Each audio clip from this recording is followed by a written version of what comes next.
Bismillahirrahmanirrahim. Assalamualaikum warahmatullahi wabarakatuh.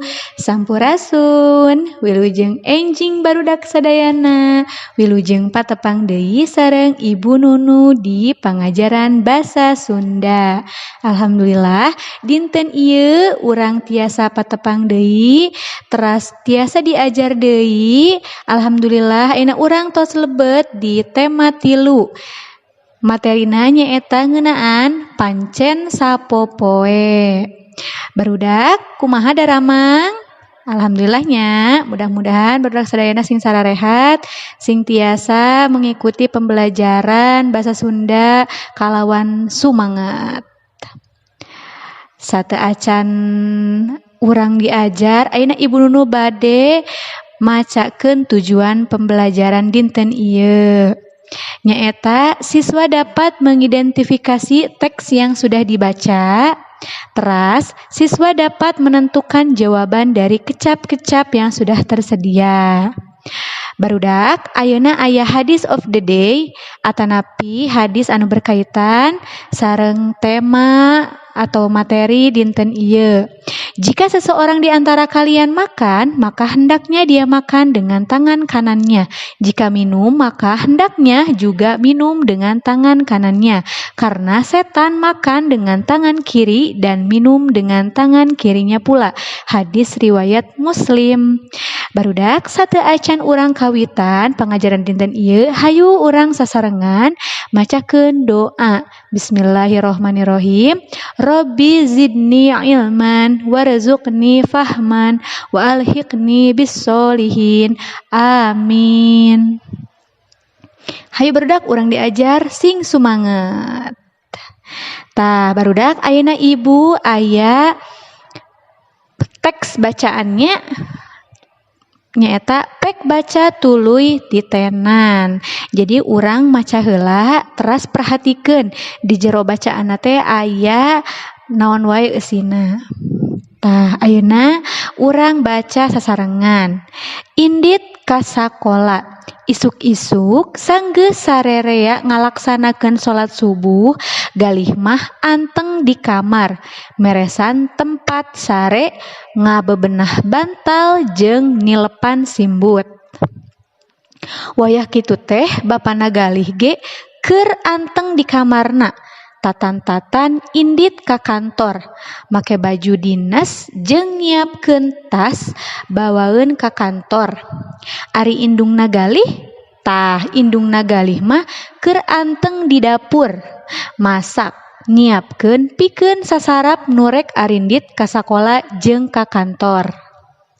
Upama galih jeung bapana geus saged sagalana, sok tuluy brak sasarap babarengan nyang hareupan meja makan. Indungna galih ge sok miluan bareng sasarap, najan henteu rek ka mamana ge. Sok ngadua heula galih ceuk bapana.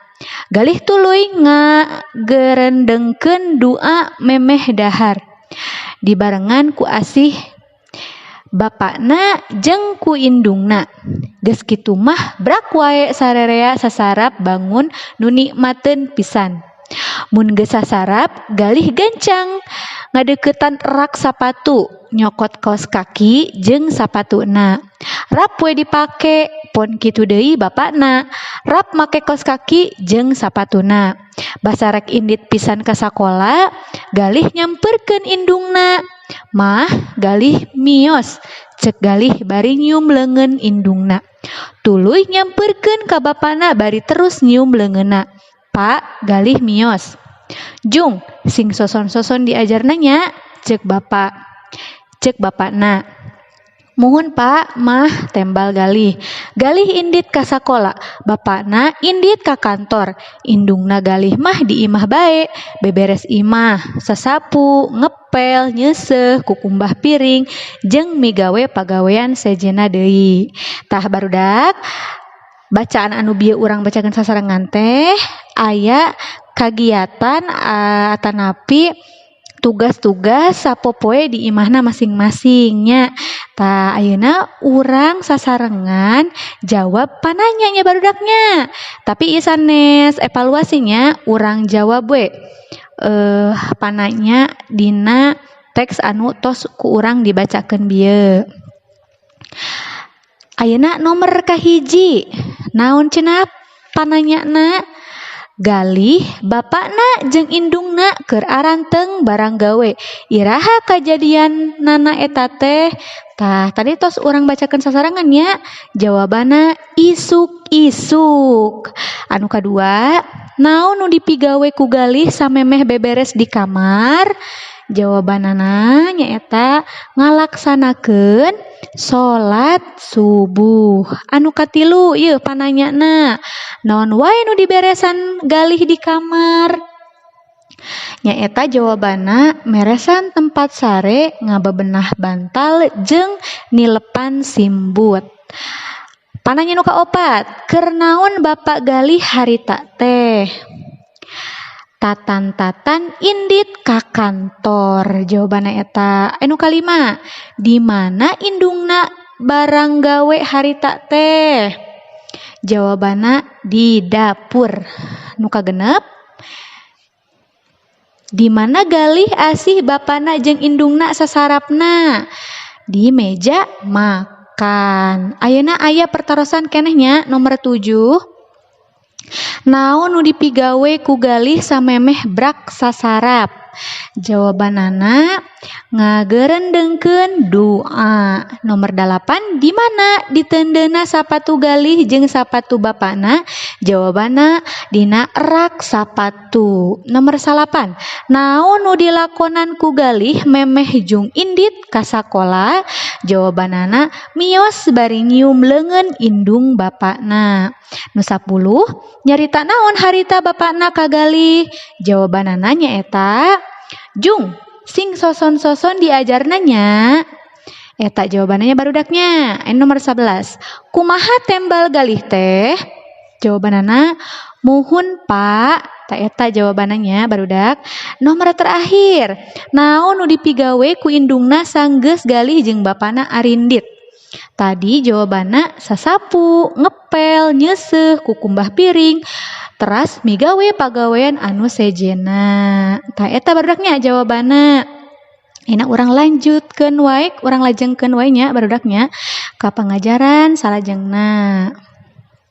Tah ayeuna titenan kecap-kecap di handap. Aya kecap anu ngandung harti nu sarua nya barudak. Aya nomor 1 kamar mandi sami sareng jamban. Aya kamar sami sareng enggon. Sasarap sami sareng dahar isuk-isuk. Tatan-tatan sami sareng siap-siap. Soson-soson sami sareng sargep. Rajin sami sareng getol. Dapur sami sareng pawon. Ngageurendengkeun sami sareng mapatkeun. Nyium sami sareng ngambung. Pinter sami sareng calakan. Tah aya keneh barudaknya kecapna. Ayeuna kecapna wangsul. Wangsul teh mulih. Dongkap sami sareng sumping. Kakuping sami sareng kadangu. Nyanggem sami sareng sasauran. Udur sami sareng tedamang. Rorompok sami sareng bumi. Mondok sami sareng kulem. Katinggal sami sareng katingali. Ngabantun sami sareng nyandak. Meser sami sareng ngagaleuh. Tah eta teh kecap-kecap anu ngabogaan harti anu sarua. Janten urang ge kedah tiasanya nyebatkeun teras kedah tiasa pami ngadamal kalimat teh nu ieu cocokna kanggo mana, nu ieu cocokna kanggo anu saluhureun atanapi sahandapeun kitu nya. Ayana kecap-kecap ieu teh. Jadi kedah diperhatikeun, kedah apal oge urang teh nya. Nah, barudak ayeuna aya keneh ieu. Kecap-kecap anu sami sareng ngabogaan arti anu sami nya. Huntu sami sareng waos. Leungeun sami sareng panangan. Panon sami sareng soca. Neda, tah neda teh sami sareng tuang. Teras mios sami sareng angkat. Tah barudak ayeuna titenan ieu kecap-kecap di handap tuluy eusian titik-titikna. Tah ieu ge aya nya di buku basa Sunda. anu tiasa ku hidup ditinggal di halaman 38 nya barudak 38 aya kecap hudang teh sami sareng gugah pasusubuh ge galih mah geus hudang pasusubuh ge galih mah geus gugah aya indit sami sareng mios sanggeus beres sagalana galih terus indit ka sakola sanggeus beres sagalana galih terus mios ka sakola tah janten saminya hartosna mah mung benten kecapna hungkul. Tah barudak ayeuna pigawe cara dina conto. Jadi urang kerjakeuna sapertos conto anu bieu ku nu atos ditampilkeun. Dina buku basa Sunda halaman 38. Ieu mah contonya barudaknya. Janten ieu mah sanes evaluasi. Anu kahiji aya kamar mandi sami sareng jamban. Naon kalimatna? Galih keur anteng mandi di kamar mandi. Ayeuna kalimat anu kaduana galih keur anteng mandi di titik-titik berarti jawabannya di jambannya barudak janten ayeuna mah urang eusian titik-titik anu aya dina handapeun kalimat anu tos tadi dituliskeun aya kamar mandi sareng jamban. Nu kaduana kamar sami sareng enggon. Sanggeus mandi galih sok terus ngabeberes kamarna. Nu kaduana sanggeus mandi galih sok terus ngabeberes enggon. Berarti kitunya. Nu katilu ge sasarap. Sami sareng dahar isuk-isuk. Naon kalimatna? Memeh indit ka sakola galih teu poho sasarap heula. Teras memeh indit ka sakola galih teu poho berarti dahar isuk-isuk heula. Tah barudak alhamdulillah pangajaran basa Sunda dinten ieu atos rengse. Janten pangajaran anu tadi teh nyaeta ngeunaan tentang pancen sapopoe nu aya dina teks judulna indit ka sakola. Teras hidup oge tadi atos ngajawab pananya dina teks anu tos dibacakeun. Salajengna tadi tos nitenan kecap-kecapnya anu ngabogaan harti nu sarua. Masya Allah alhamdulillah. Mudah-mudahan kahartos ieu materina ngan ukur dipelajari hungkulnya barudak sanes teu aya evaluasina. Mudah-mudahan sadayana terpahami barudak sadayana saroleh sarehat sadayana mudah-mudahan tetap semangat diajarna. Hatur nuhun barudak kana perhatosanana. Ibu cukupkan materi dinten ieu dugi ka dieu wae nya urang tutup sasarengan ku bacaan Alhamdulillahirabbil alamin sareng doa penutup majelis. Subhanakallahumma wa bihamdika asyhadu an la ilaha illa anta astaghfiruka wa atubu ilaik. Wassalamualaikum warahmatullahi wabarakatuh. Hatur nuhun.